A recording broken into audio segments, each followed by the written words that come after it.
بسم اللہ الرحمن الرحیم۔ حضرت عائشہ رضی اللہ تعالی عنہا فرماتی ہیں، رسول اللہ صلی اللہ علیہ وسلم کی وفات کے تھوڑے عرصے بعد دومۃ الجندل کے باشندوں میں سے ایک عورت میرے پاس آئی۔ وہ رسول اللہ صلی اللہ علیہ وسلم سے مل کر جادو کے متعلق کسی چیز کے بارے میں کچھ پوچھنا چاہتی تھی۔ حضرت عائشہ رضی اللہ عنہا فرماتی ہیں کہ جب اس عورت نے رسول اللہ صلی اللہ علیہ وسلم کو نہیں پایا تو میں نے اسے اس قدر روتے ہوئے دیکھا کہ اس کے رونے کی شدت سے مجھے ترس آ گیا۔ وہ عورت کہہ رہی تھی کہ مجھے ڈر ہے کہ میں ہلاکت میں جا پڑوں۔ میں نے اس سے واقعے کی تفصیل پوچھی تو اس نے مجھے بتایا میرا شوہر مجھ سے دور چلا گیا تھا۔ پھر ایک بوڑھی عورت میرے پاس آئی تو میں نے اس سے اپنے حال کا شکوہ کیا۔ اس نے کہا کہ اگر تو وہ سب کرے جس کا میں تجھے حکم دوں تو تیرا خاوند تیرے پاس لوٹ آئے گا۔ میں نے کہا ہاں میں کروں گی۔ جب رات ہوئی تو وہ میرے پاس 2 سیاہ کتوں کو لے کر آئی۔ ان کتوں میں سے ایک پر وہ خود سوار ہو گئی اور دوسرے پر میں سوار ہوئی۔ ان کتوں کی رفتار زیادہ تیز نہ تھی۔ ہم چلتے رہے یہاں تک کہ شہر بابل پہنچ کر رکے۔ وہاں 2 آدمی اپنے پیروں سے ہوا میں لٹکے ہوئے تھے۔ انہوں نے پوچھا کہ تجھے کیا ضرورت ہے اور کیا ارادہ لے کر آئی ہے؟ میں نے اپنی حاجت بیان کی اور کہا جادو سیکھنا چاہتی ہوں۔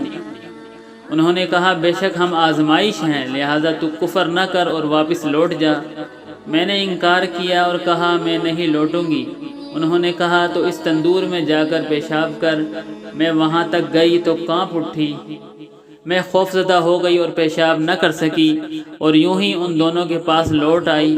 انہوں نے مجھ سے کہا کیا تو نے پیشاب کیا؟ میں نے جواب دیا ہاں۔ انہوں نے پوچھا کیا تو نے کوئی چیز دیکھی؟ میں نے جواب دیا میں نے کچھ نہیں دیکھا۔ انہوں نے کہا تو نے پیشاب نہیں کیا، اپنے وطن لوٹ جا اور کفر نہ کر۔ میں نے انکار کیا، چنانچہ انہوں نے پھر کہا اس تندور تک جا اور اس میں پیشاب کر۔ میں وہاں تک گئی، پھر مجھ پر کپکپاہٹ طاری ہو گئی اور میں ڈر گئی۔ پھر میں ان کے پاس لوٹ گئی۔ انہوں نے مجھ سے پھر پوچھا تو نے کیا دیکھا؟ یہاں تک کہ اس نے بتایا کہ میں تیسری مرتبہ گئی اور تندور میں پیشاب کر دیا۔ پس میں نے دیکھا کہ میرے اندر سے لوہے کے گلو بند والا ایک گھوڑ سوار نکلا اور آسمان کی طرف چلا گیا۔ تب میں ان کے پاس آئی اور انہیں اس بات کی خبر دی۔ انہوں نے کہا تو نے سچ کہا، یہ تیرا ایمان تھا جو تیرے اندر سے نکل چکا ہے، اب تو لوٹ جا۔ پس میں یعنی حضرت عائشہ رضی اللہ تعالی عنہا نے اس عورت سے کہا اللہ کی قسم میں اس بارے میں کچھ نہیں جانتی، اور کہا کیا انہوں نے اس کے علاوہ بھی تجھے کچھ بتایا ہے؟ اس نے جواب دیا ہاں ضرور بتایا ہے کہ آپ جو چاہیں گی وہ ہو جائے گا۔ یہ گیہوں گندم کے دانے لیجئے اور ان کو زمین میں بو دیجئے۔ چنانچہ میں نے وہ دانے لے لیے۔ اس نے کہا نکل آ، تو پودے نکل آئے۔ پھر اس نے کہا فصل کٹ جا، تو فصل کٹ گئی۔ پھر اس نے کہا پس کر آٹا بن جا، تو آٹا بن گیا۔ پھر اس نے کہا روٹی پک جا، تو روٹی پک کر تیار ہو گئی۔